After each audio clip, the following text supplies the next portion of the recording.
लोकशाहीचा बुलंद आवाज, रिपब्लिकन वार्ता, महाराष्ट्र। पानवाडी रोडवरील पुलाचे बोगस काम पूर्ण होणे अगोदरच भिंत झुकली। ठेकेदाराला काळ्या यादीत टाका, आमरण उपोषणकर्ते यांची मागणी। फुलंब्री येथील पानवाडी रोड व डोहोर स्मशानभूमीपर्यंत होत असलेले पुलाचे काम अत्यंत निकृष्ट दर्जाचे होत असून त्या ठेकेदाराला काळ्या यादीत टाकण्यात यावं।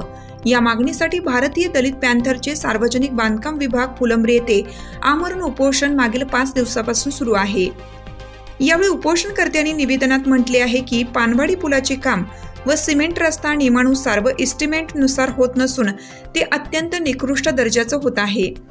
सध्या पावसाळा सुरू आहे व फुलमस्ता नदीला आलेल्या जेमतेम पाण्याने पुलाच्या खालचे फाउंडेशन वाहून गेलं व भिंतीला तडे गेले आहेत। तसेच नवीन बांधकाम झालेली भिंत रेंगाळली होती, ती झोपलेली भिंत पाडून नव्याने बांधकाम सुरू करा। या प्रकरणी ठेकेदाराला भारतीय दलित पॅन्थरच्या कार्यकर्त्यांनी फोन करून विचारला असता उडवाउडवीची उत्तर देत असे सांगितले की मला माहित नाही, ऑफिसला जाऊन विचारा, नाहीतर तुम्हाला काय करायचे ते करून घ्या, माझे काही वाकडे होत नाही असल्या भाषेत ठेकेदार उत्तर देत आहेत।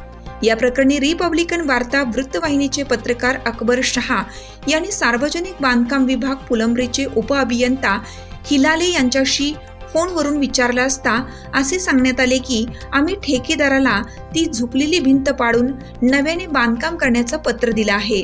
तसेच हा होत असलेला पूल 50 वर्ष टिकेल व 20 वर्षात काही झाले तर ठेकेदाराकडून पुन्हा पूल तयार करून घेण्यात येईल, तोपर्यंत कामाचे बिल जमा असते असे सांगण्यात आले व उपोषणकर्त्यांना सुद्धा असे उत्तर देऊन उपोषण सोडवण्यासाठी विनंती केली आहे असंही सांगितलं। कशाबद्दल उपोषण चालू आहे तुमचं? आमचं उपोषण पानवाडी रोडवरील पुलाबद्दल चालू आहे। पानवाडी रोड कुठे आलंय? पानवाडी रोड आपल्या बाबासाहेबाच्या पुतळ्यापासून एक फुलंब्री रस्ता, हो फुलंब्री शहराला पानवाडी जोडणारा रस्ता आहे। तुम्हाला काय प्रकरण आहे तिकडे? तुमचं काय दिसतं तुम्हाला? तिकडलं काम जे आहे पुलाचं अतिशय निकृष्ट दर्जाचं झालेलं आहे आणि आमची मागणी आहे का क्वालिटी कंट्रोल मार्फत त्याची चौकशी झाली पाहिजे। त्याच्याकडे तुम्ही किती दिवस झाले तुम्हाला उपोषणाला? कधीपासून सुरू केलेलं उपोषण? आमचा आजचा उपोषणाचा 4था दिवस आहे। आम्ही शुक्रवारपासून उपोषण चालू केलेलं आहे। आजपर्यंत इथं कोणताही इंजिनियर किंवा PWDच्या मार्फत आणखी कोणी इथं आलं नाही उपोषणाला भेट द्यायला। मला कोणीच भेट दिली नाही अधिकाऱ्यांनी? नाही, आजपर्यंत कोणताच अधिकारी आला नाही। तुमचं कोणाकडून तक्रार तुम्हाला?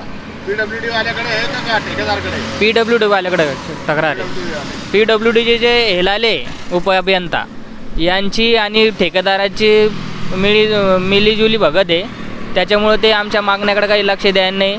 तिकडून पानवाडी, फुलंब्री, चिंचोलीतून बरेचसे लोक ये जा करत असतात। त्या पुला आता सध्या तुम्ही परिस्थिती बघितली तर पूल पूर्ण खचलेला आहे, एका साईडची भिंत पूर्ण त्याची तुटलेली आहे आणि येणाऱ्या जाणाऱ्याला भविष्यामध्ये गाडी वगैरे रात्रीच्याला गेली तर भीत पडू शकते।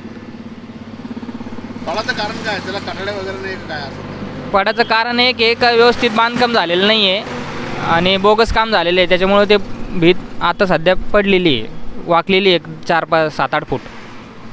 बरं, तुम्ही इतके दिवस झाले तुमचं कोणी ऐकलं नाही, पुढचं नियोजन काय असणार तुमचं? पुढचं नियोजन आम्ही ऐकलं नाही तर त्यांचं जे मेन ऑफिस आहे औरंगाबादला PWDचं, तिकडं आमचं धरणे आंदोलन किंवा रस्ता रोको आम्ही करू।